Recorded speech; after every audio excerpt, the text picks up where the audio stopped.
Twin Peaks Episode 3 Can't Bury Laura Palmer Deep Enough is written by Brad Dukes and read by Laura Stewart.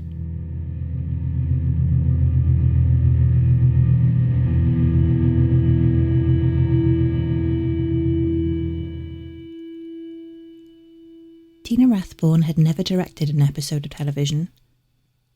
Harley Payton had yet to tag his name on a produced TV script. What they both had in common was a degree from Harvard, along with a sense of trust and goodwill with David Lynch and Mark Frost. Rathbone had previously directed a shirtless Lynch in the 1988 film Zelly and Me, while Payton was a fledgling screenwriter in Frost's Fantasy Baseball League. The choice to hire Rathbone to direct Twin Peaks Episode 3 and for Payton to write it feels reckless, unpredictable, and calculated.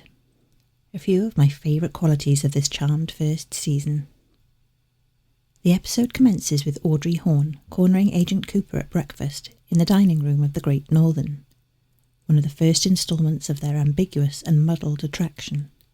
Audrey is taken with the special agent, and because of Coop's spider senses, he's already well aware.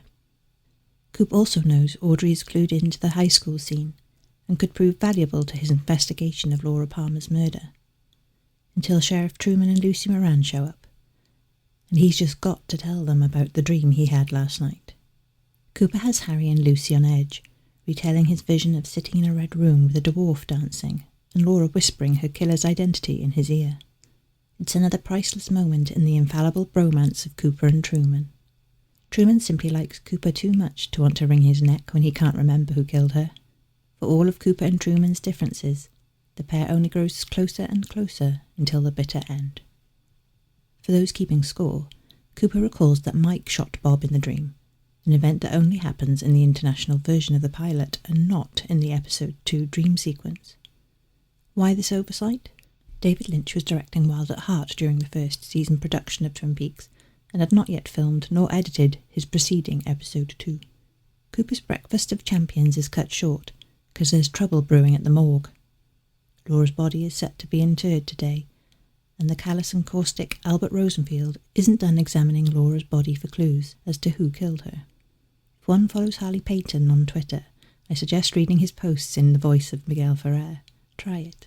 It's another classic chapter of Truman versus Rosenfield, and the sheriff ends up punching out Albert. To think that the pair can hug it out by the middle of the second season gives all of humankind hope as 2021 dawns. In one scene, Cheryl Lee is lying dead on a gurney as Laura, and in the next, she lives and breathes again as Laura's cousin, Maddie Ferguson, when she walks into the Palmer living room. Leland is visibly stunned to see his daughter reincarnated with dark hair, and their relationship will come full circle several episodes down the road in that same room.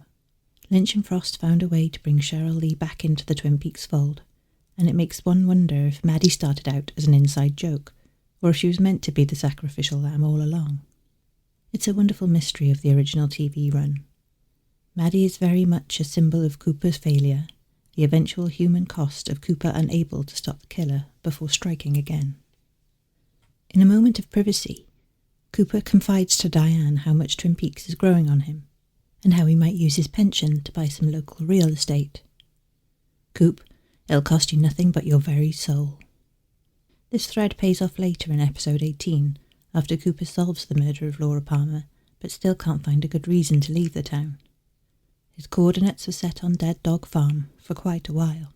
The pilot episode of Twin Peaks harboured on the shock and grief surrounding the murder of the town's most popular girl, and this episode is intent on tearing off all the emotional scabs. There's been dreams of red rooms, a fish in the percolator, a delightfully cuckoo spectacle of a federal agent throwing rocks at a bottle in the woods. True grief and trauma can get lost in translation until the community must stand over Laura's corpse as it is lowered into the ground.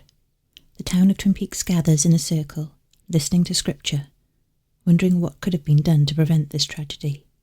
Only the Miss Twin Peaks pageant can gather a crowd this big on screen more than 20 episodes later. His cauldron of personality bubbles to the brim. Secret lovers give each other cutting glances. A multitude of suspects mingle with the do-gooders. None of this is lost on Dale Cooper. Bobby Briggs has just been a drug-dealing punk until this moment, and then he rightly blames everyone for turning their cheek during Laura's gradual descent into hell. Everyone knew she was in trouble, and they did nothing. It's a dynamic moment that teases another side of Bobby. His teenage tantrum is an indictment of the elders who failed his girlfriend. One can point back to this moment and see that maturity and some embryo of responsibility dwelled within him from early on. He's the son of Major Garland Briggs, after all. James Hurley hasn't always been cool, especially when it comes to his secret girlfriend's burial. Plus he's already dating Laura's best friend, and he'll fall for Maddie within a week's time. Smooth. Bobby told the truth, and James couldn't handle it. A royal rumble breaks out, and it sends Leland Palmer over the edge, literally, into his daughter's grave. The hydraulics on the casket go haywire, and Leland cries it out, lying on top of his daughter. It's all a fitting punctuation on the life and legacy of Laura. The foundation of the Twin Peaks pilot is grief, and from here on, Leland seems to be the only one willing to hold on to it in a visceral, physical sense. Sarah just huffs and puffs and grits her teeth, reprimanding her husband. Don't ruin this too. What else had he ruined? Night falls. Laura's body is in the ground, and Shelley Johnson stands behind the counter of the Double R, mocking Leland's grave-diving behaviour. Her joke brings the laughs, teasing a sinister side of Shelley we never really see again.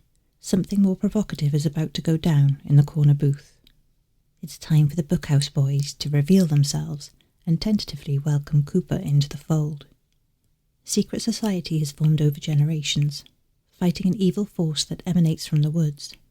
I highly doubt Lynch and Frost had mapped out a 30-episode arc that would lead them to an actual freaking portal into the Red Room of Cooper's dream. But it's always a genuine thrill to revisit this episode and hear Sheriff Truman authoritatively claim there's a sort of evil out there, something very, very strange in these old woods. Call it what you want, a darkness, a presence, and we've always been here to fight it.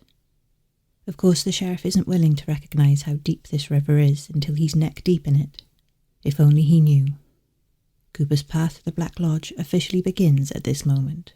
The specific evil of the moment that Truman is speaking of is tagged onto a drug ring that might be implicated in Laura's death. Bernard Renault is a mule, the brother of Jacques, who is about to become a prime suspect of the murder.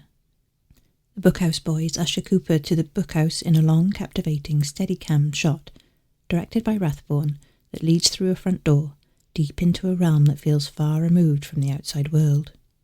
Cooper, who seems to play it all by the book, is about this life. The unofficial interrogation begins, and Bernard admits to nothing. The citizens of Twin Peaks have no problem taking justice into their own hands, and it eventually results in the deaths of both Bernard and Jacques. Their big brother Jean will have a receipt waiting for Agent Cooper. Cooper's jam-packed day leads us back to Laura's grave, where Dr. Jacoby has emerged to mourn the passing of his patient. Sadness and failure fill his face upon review. Laura was someone he couldn't save.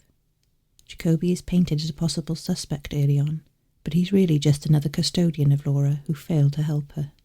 Episode 3 is capped off with a 90-second scene of pure brilliance, inviting intense discussion and scrutiny.